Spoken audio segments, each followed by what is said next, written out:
tomorrow for a couple minutes. Hey, we live? Yep. All right, we are live, guys. We are back downtown. I told you I was coming back for some more street interviews. You know, we're going to chop it up with some people. And today the question is, have you noticed that not all, but most people hate their fathers? Would you agree, disagree, or have a testimonial about that statement? And first off, I'm so sorry, man. What's your name? Noise. If you want to give a shout out to your Instagram or, you know, your YouTube channel or something like that, that'd be cool. At Making Noise, N-O-Y-Z. Hit him up, y'all. So, you know, I don't know. Like, I didn't really have much of a relationship with my father. Yeah. Probably felt kind of way about it for the longest time until he passed away. And that's interesting. I'm noticing that a lot of people, and that's what sparked this conversation, is that a lot of people have that same story, that they didn't have a relationship with their father. They feel some type of way about him. What do you see, added to that, situation for you personally? Well, I could say, like, towards the end of his life, he passed from cancer. Sorry to hear that. Thank you. He was trying to make a little effort towards the end, but I'll be honest, just thinking back home, and I think my mom was hard to get along with. Woo! Hey, hit him with the fire for that, man. So hit him with the fire for that. So, so I kind of blame her a little bit, I got a line. I always say that your daddy didn't leave you; he left your mother. Yeah. But he also had like 9 kids, so that happens too. Yeah, 9 kids by 11 different women. Woo, he was busy. So you figure that math out. But yeah, so no, I don't know. It's hard for me to say, if people in general hate their fathers. I think it's. Can I ask you this question? Do you think you can have love and hate at the same time? Yeah, I think they are. I think those emotions are wrapped up, one and the same. I think you really have to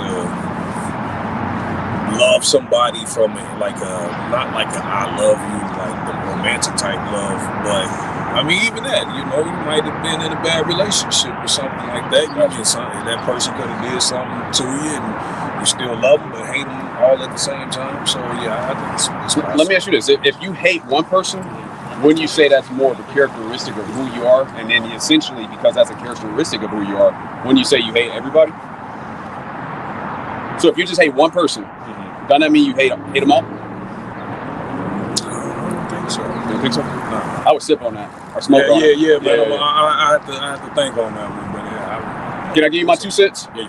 I say that not all, but most people, they hate their fathers because they took on the spirit of their mother, much like a similar situation that you had where the mother alienated the kids from their fathers. And then we have a gynocentric court. We live in this matriarchal nowadays where a lot of kids are alienated from their fathers, and then they take on the spirit of their mothers, and then they see their fathers through their mother's eyes. So what I say is the solution to that is that we should go to our mothers and forgive them for what they've done to us. Because if she knew better, she could have did better. And it's technically not our mothers. It's a spirit that made a home in her that's allowing her to act this way and to see our fathers a certain way. And then we should also forgive our fathers for not protecting us from our moms, because what's the number one way we can protect our children? Are these your little ones over here? Yeah. Okay, cool. Beautiful kids, man. But what's the number one way, and I have children as well too, what's the number one way we can protect our children, just in general? And especially from the mothers. Man, I don't know what you thinking, man. I would say by finding the best mother to put them in. Yeah. So if we found the best mother, we got to know her, we were strong, and we dealt with her in a certain way, then we could put her in that light. So that's why I try to bring a certain awareness to it. The name of my channel is called Sky Daddy 4/4. Sky Daddy means like the Most High. It's a play on God. 4/4 is a perfect circle of the sun. So that means I'm God's son, and so are you. Gotcha. I appreciate your interview, man. Check out the channel. One more quick question before I let you go. Would you like, share, and subscribe with somebody else? Oh, yeah, absolutely. Okay, cool. And give one more shout out for your Instagram. Making Noise on all platforms. MAKINGNOYZ. Okay, perfect. Actually, I do got two more quick questions. Okay. Your mom is still amongst. No, she expired next year. Okay.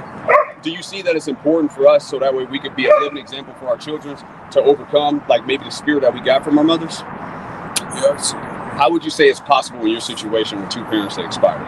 And I'll give you my 2 cents. I was going to ask you a question. How would it be possible to overcome that, let's say, energy, that trauma that we experienced in childhood, with 2 parents that have already expired? I think it's still possible even with them being gone. to still practice forgiveness. Absolutely. You know, Sound like you watched the channel before. We might just be vibing. Like Yeah, absolutely, man. But no, I think it's possible to still practice that forgiveness and really just taking a deep dive, doing the shadow work, and figure out where those traumas are. But I think we can get back. Well, I got something called a silent prayer. First thing in the morning, I turn my hands over. I watch the thoughts because we don't know where thoughts came from. We don't know where they went. And if you stay in the present moment, what's the need for a thought? And then last thing at night, I turn my hands over. I watch the thoughts like I'm watching a movie. And what was revealed to me is that I had to go to my mom and forgive her. But my mom is still, with us. My dad is still with us. So I was fortunate enough to look them in the eyes, especially with my mom, to get my strength back. But what I also noticed with people that parents have expired, you got to forgive them in your heart. And the way that you forgive them in your heart is get to know yourself. And then you won't have that judgment anymore, and then it'll fall off of you. So would you try something called a silent prayer, where you just sit there and watch the thoughts? Okay, absolutely, man. Check out the channel, man. It was a pleasure talking to you. My nigga. Appreciate it, man. I'm out here trying to save some souls, man, and bring some awareness to it. So I'm halfway to 80. I done had a few experiences now, so it's time to spread that love. Appreciate you, big dog. Hey, appreciate you kids, too. All right, we're going to keep it moving and grooving. We got our DJ cameraman with us, and we got a group of people, so this ought to be fun. This ought to be fun. It's going to put the FU in fun, I guarantee it. All right? And you can show the background and stuff like that.